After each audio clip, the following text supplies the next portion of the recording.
बच्चों आज का टॉपिक है इलेक्ट्रिक पावर। अब बेटा इलेक्ट्रिक पावर होता रेट ऑफ डूइंग वर्क। बेटा एक सेकंड में हम जितना वर्क करते वो कहलाता हमारा electric power, rate of doing work. तो बेटा इलेक्ट्रिक पावर हो जाएगा work done per unit time, work done per unit time. ठीक है बेटा। अब जो बेटा इलेक्ट्रिक पावर है इसका एसआई यूनिट है what. SI unit of power is what. इसके और दूसरे यूनिट भी बेटा, जैसे कि हॉर्स पावर। तो बेटा 1 हॉर्स पावर का मतलब होता 746 वॉट। इसके बाद किलो वॉट, किलो वॉट का मतलब होता 10⁻³ वॉट। मेगा वॉट, इसका मतलब होता 10⁻6 वॉट। ठीक है। तो बेटा वर्क को हम लोग एनर्जी भी लिख सकते हैं, है क्या नहीं बेटा। वर्क और एनर्जी इक्विवेलेंट है, तो यहाँ से मैं बोल सकता इलेक्ट्रिक पावर को electric power equal energy consumed, energy consumed upon time. ठीक है। तो बेटा इलेक्ट्रिक पावर का मतलब होता कि कोई भी अप्लायंस एक सेकंड में कितनी एनर्जी कंज्यूम कर रहा। जैसे मैंने बोला कि ये बल्ब 100 वॉट का है। ठीक है, ये बल्ब 100 वॉट का है। इसका मतलब ये bulb consume it consumes 100 joules of energy in 1 second. ठीक है। ये बल्ब बेटा हमारा 15 वॉट का है, तो भाई इसका मतलब it consumes 15 joule of energy in 1 second. ये बल्ब बेटा हमारा 5 वॉट का है, इसका मतलब it consumes 5 joules of energy in 1 second. ठीक है। तो बेटा यही तो वजह है कि पहले से येलो बल्ब आया करते थे, फिर फिर बाद में ऐसे बेटा एलईडी के बल्ब आए। ये इनको जो येलो बल्ब थे, अगर तुमने देखे होंगे तो ऐसे येलो बल्ब आते थे, आज भी कई घरों में यूज होते हैं और वो बहुत गर्म हो जाते थे। इनको हम लोग बोलते थे इनकैंडेसेंट लैंप। क्या बोलते थे बेटा हम लोग इनको? इनकैंडेसेंट लैंप बोलते थे। तो देख बेटा, जितनी रोशनी ये 100 वॉट का इनकैंडेसेंट बल्ब प्रोड्यूस करता, उतनी ही रोशनी 5 वॉट का एलईडी प्रोड्यूस करता। इसके लिए बेटा गवर्नमेंट ने बीच में स्कीम लाई थी कि बेटा एलईडी सस्ते में दे रही थी, क्योंकि एलईडी देख, एक हम लोग 100 वॉट का इनकैंडेसेंट बल्ब को, पीले वाले बल्ब को अगर एक एलईडी के बल्ब से रिप्लेस करते तो हमारी कितनी एनर्जी बचती? 95 जूल एनर्जी बचती। तो सोच ऐसे देश में ऐसे कितने लाइट जल रहे होंगे, गांव खेड़े पे जाओ तो आज भी तुम लोग को ये इनकैंडेसेंट लैंप ही मिलेंगे। तो अगर सब इनकैंडेसेंट लैंप को हम लोग एलईडी से रिप्लेस कर दे तो बेटा कितनी एनर्जी बचेगी? एनर्जी बचेगी, तेरा बिल कम आएगा और जो हमारे देश के रिसोर्सेस है वो भी बचेंगे।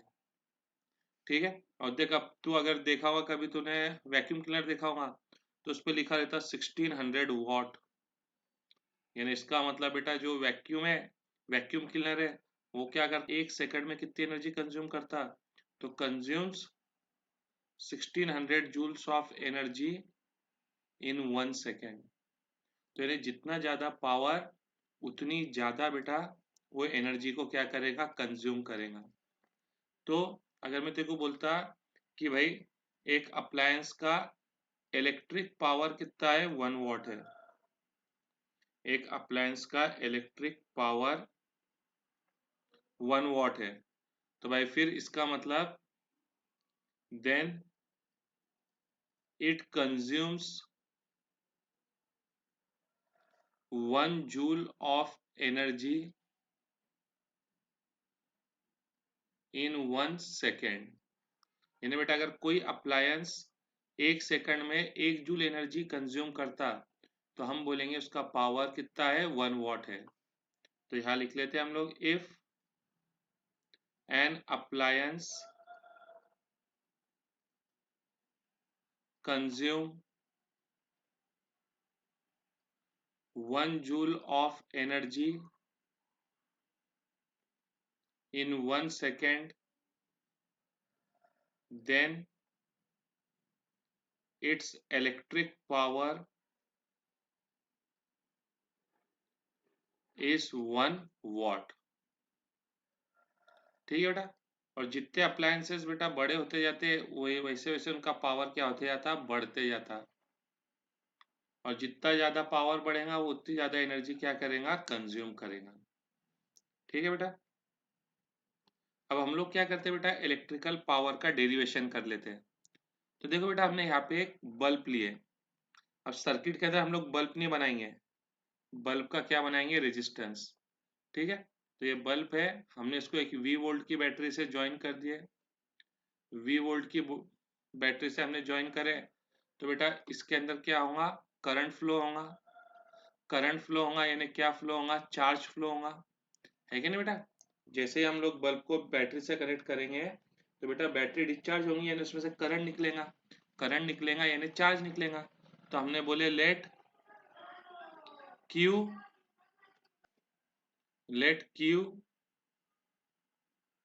बी द चार्ज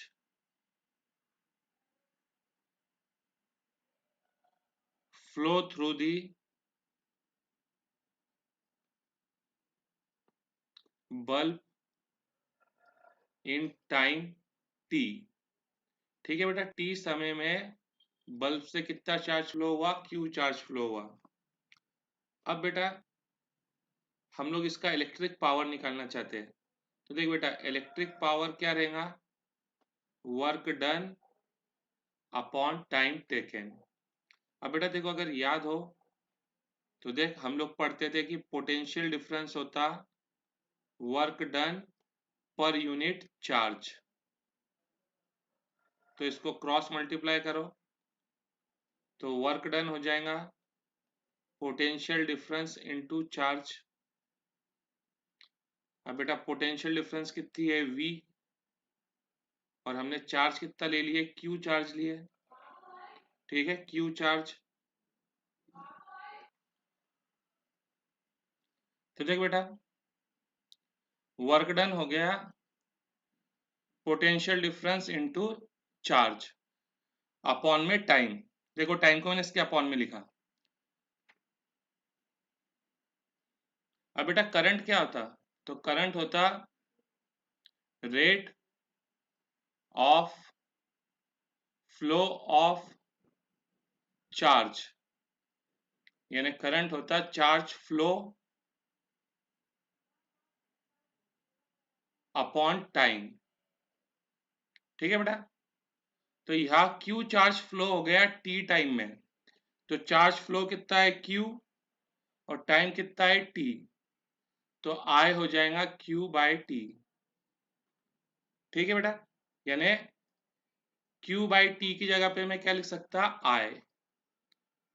तो बेटा इलेक्ट्रिकल पावर हो जाएगा V मल्टीप्लाई बाय I। ठीक है बेटा, ये इलेक्ट्रिकल पावर का एक फॉर्मूला बना। अब ओम्स लॉ से बेटा हम लोग जानते हैं क्या है बेटा ओम्स लॉ। ओम्स लॉ है potential difference equal current multiply by resistance. अब यहाँ पे बेटा देखो इस रेजिस्टेंस के अक्रॉस पोटेंशियल डिफरेंस कितनी है, तो इस रेजिस्टेंस के दोनों टर्मिनल किससे कनेक्टेड है, बैटरी से। किससे कनेक्टेड है, बैटरी से। तो जो बैटरी की पोटेंशियल डिफरेंस है वही इसकी पोटेंशियल डिफरेंस रहेंगी। तो बेटा बैटरी V वोल्ट की है तो इसके अक्रॉस पोटेंशियल डिफरेंस कितनी हो जाएंगी, V। करंट कितना है, I, और रेजिस्टेंस कितना है, R। तो V कितना हो जाएगा, IR। तो देख बेटा यहाँ पे मैंने V की जगह पे IR लिख दिया। तो ये पावर का फॉर्मूला हो जाएगा I स्क्वायर R, ये एक फॉर्मूला और बन गया। ठीक है, अब बेटा जैसा मैंने एक बार यहाँ V की वैल्यू पुटअप करा, V की वैल्यू IR पुटअप करा, वैसे ही बेटा मैं I की भी तो वैल्यू पुटअप, I की क्या वैल्यू हो जाएंगी, तो देख यहाँ से I की वैल्यू हो जाएंगी V अपॉन R। तो बेटा V को वैसे ही रहने दे, ये देख V को वैसे ही रहने दे, I की जगह पे पुटअप कर दे V अपॉन R। तो बेटा पावर हो जाएगा V स्क्वायर अपॉन R।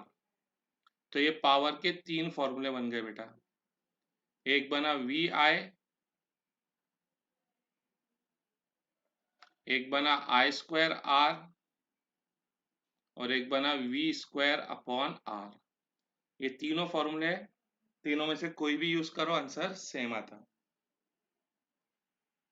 देखो बेटा, an electric heater is connected to 220 volt generator.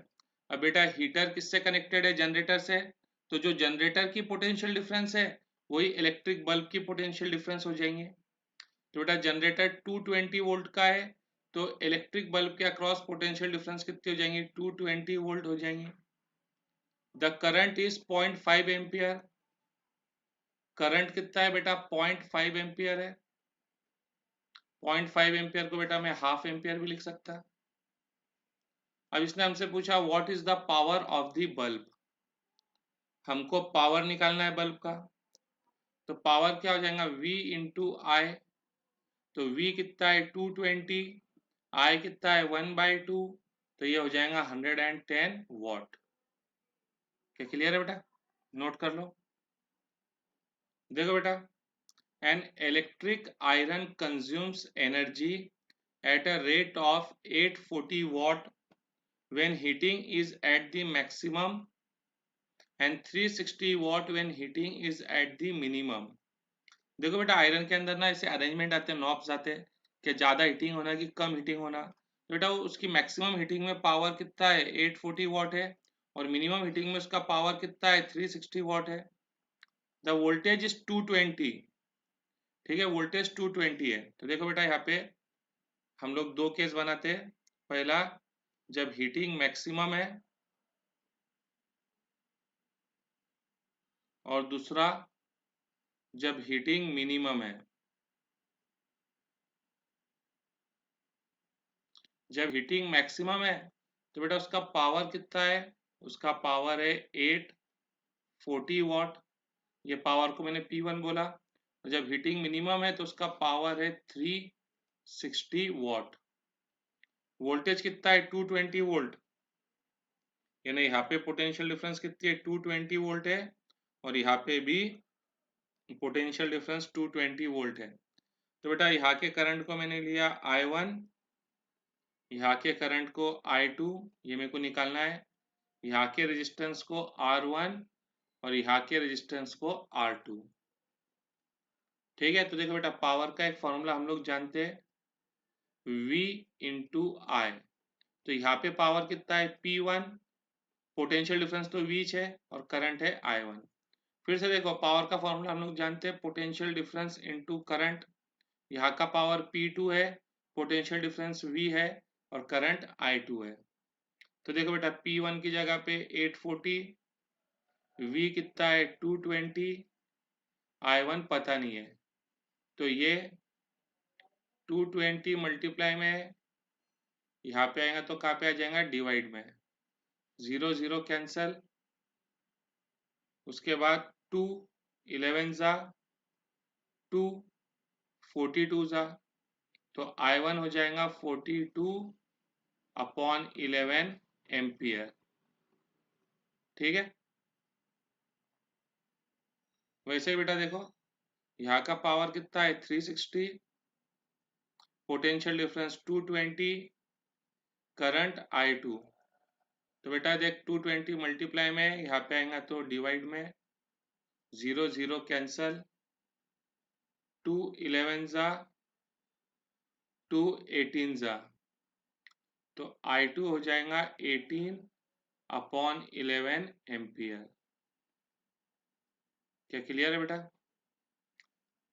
अब देख बेटा अब हमको रेजिस्टेंस निकालना है, तो पावर के 3 फॉर्मूले थे, VI, I²R और V²/R। तो बेटा इसमें तो रेजिस्टेंस है ही नहीं, तो इसको यूज करने का मतलब नहीं। अब ये दो में से कोई भी यूज कर भाई। तो देख पावर क्या होता, पावर होता पोटेंशियल डिफरेंस का स्क्वायर अपॉन रेजिस्टेंस। क्या होता है बेटा, पोटेंशियल डिफरेंस का स्क्वायर अपॉन रेजिस्टेंस। ये जब हीटिंग मैक्सिमम है तो पावर कितना है P1, पोटेंशियल डिफरेंस कितनी है V है, और रेजिस्टेंस कितना है R1 है। ठीक है, वैसे ही यहाँ पर देख बेटा, जब हीटिंग मिनिमम है तो पावर P2 है, पोटेंशियल डिफरेंस V है, और करंट सॉरी रेजिस्टेंस R2 है। पावर P2 है और रेजिस्टेंस R2 है।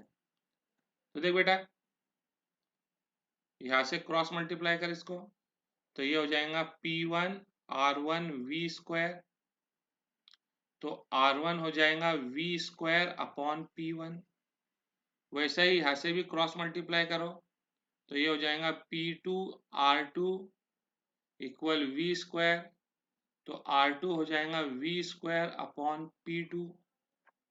है कि नहीं बेटा, बस क्या वैल्यू पुट अप करके कैलकुलेशन करना है हमको। तो देख बेटा V², V कितना है 220,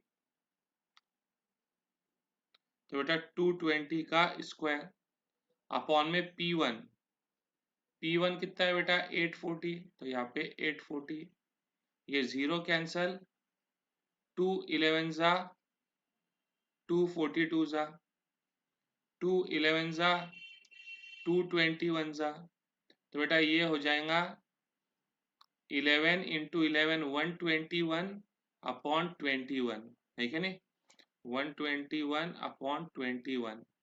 रेजिस्टेंस का यूनिट ओहम, डिवाइड करना है बेटा, डिवाइड कर लो।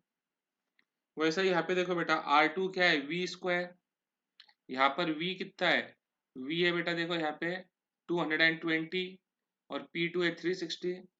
तो देख बेटा 220 का स्क्वायर अपॉन में 360, 0 0 कैंसल, 2 11 जा 2 18 जा 2 11 जा 2 9 जा, तो बेटा R2 हो जाएगा 11 इंटू 11 121/9 ओहम। ठीक है बेटा, तो बेटा पावर के 3 फॉर्मूले हैं, तुम कौन सा यूज करते हैं वो डिपेंड करता है कि तुमको क्या डाटा पता है और क्या निकालना है। नोट कर लो बेटा, ये था हमारा इलेक्ट्रिकल पावर। बेटा जैसे मैंने बोला कि ये पावर, एक अप्लायंसेस का पावर 50 वाट है, इसका मतलब वो 1 सेकंड में 50 जूल्स की एनर्जी को यूज करता। बेटा ये पावर के डेरिवेशन याद रखना, एग्जाम में बहुत बार पूछे गए हैं। पावर के डेफिनेशन, उसके बाद पावर का एसआई यूनिट, फिर उसके बाद ये भी इंपॉर्टेंट है बेटा 1 वाट का डेफिनेशन, कि 1 वाट क्या होता।